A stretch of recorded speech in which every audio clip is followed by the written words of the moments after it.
O que será que acontece no corpo quando se corta o açúcar por apenas uma semana? Hoje a gente vai mergulhar fundo nesse experimento de 7 dias.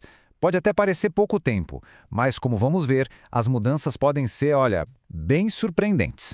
Sabe aquela promessa clássica de segunda-feira? Agora vai? Quem nunca, né? É um sentimento que todo mundo conhece. E é exatamente esse o ponto de partida para a nossa análise de hoje.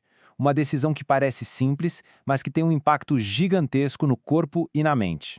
Então, essa é a grande pergunta que a gente vai responder. Vamos acompanhar essa jornada desde os primeiros desafios, que não são poucos, até as vitórias silenciosas, para entender o que realmente muda quando se dá uma pausa no açúcar.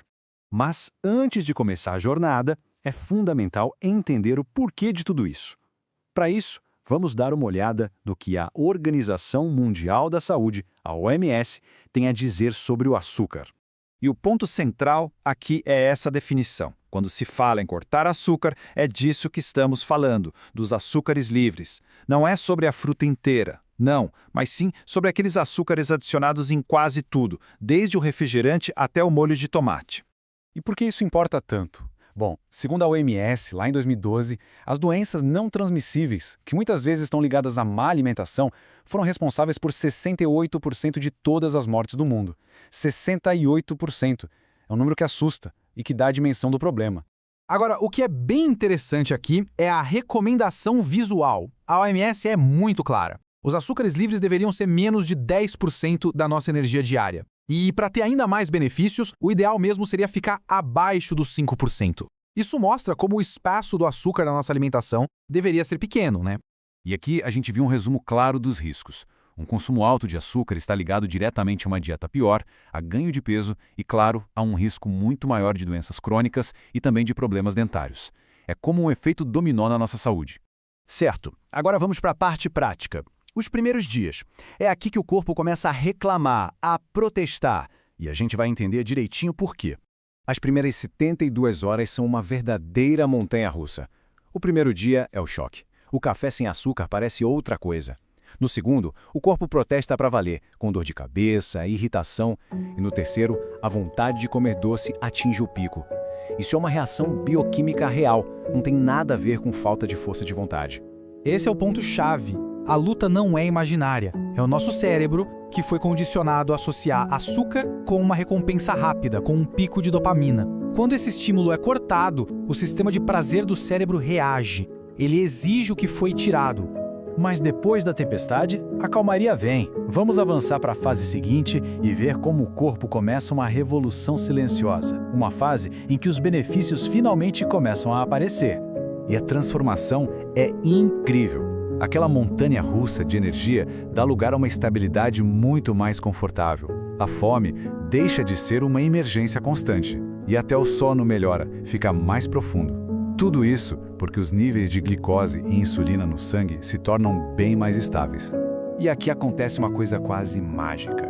Sem aquela sobrecarga de doces artificiais, o paladar parece que se reinicia. A doçura natural dos alimentos, como a de uma fruta, se torna muito mais intensa, muito mais gostosa. Isso leva a uma verdadeira reeducação do nosso paladar. As papilas gustativas se renovam, e sem a exposição constante a sabores super intensos, a sensibilidade delas aumenta. É por isso que uma bebida que antes parecia normal, de repente pode parecer um xarope de tão doce. Mas uma semana é só o começo. Vamos agora dar uma olhada em como essa pequena mudança pode ser o primeiro passo para benefícios de saúde muito mais duradouros. Os ganhos a longo prazo são muito significativos. A gente está falando de menos inflamação no corpo todo, redução daquela perigosa gordura visceral que fica em volta dos órgãos e uma melhora na gestão da insulina, o que diminui o risco de várias doenças crônicas. E olha só, até a pele sai ganhando. Dá para pensar nisso como um freio de emergência. Anos de consumo alto de açúcar podem criar uma resistência à insulina. E uma simples semana de redução já ajuda a aliviar a pressão sobre o pâncreas e o fígado, permitindo que o sistema todo comece a se reajustar. Ok, a teoria é ótima, mas como colocar tudo isso em prática? Vamos ver agora alguns passos bem concretos e inteligentes para conseguir passar por essa experiência com sucesso. Essas aqui são estratégias-chave. Ler os rótulos para descobrir onde o açúcar se esconde é o primeiro passo. Mudar o café da manhã para algo com mais proteína pode mudar o dia inteiro. E claro, estar preparado com lanches saudáveis e um plano para situações sociais, isso faz toda a diferença.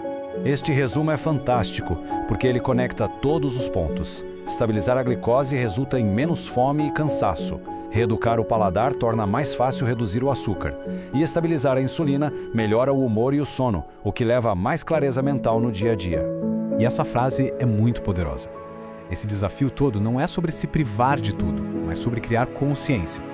É sobre encontrar e talvez alargar aquele pequeno espaço que existe entre sentir o impulso de comer um doce e agir. E a gente termina com essa reflexão. Se uma única semana pode trazer tanta clareza sobre nossos hábitos e reações, que outras escolhas, que outras mudanças positivas se tornam possíveis quando a gente começa a explorar conscientemente esse espaço entre o impulso e a ação? É algo para se pensar.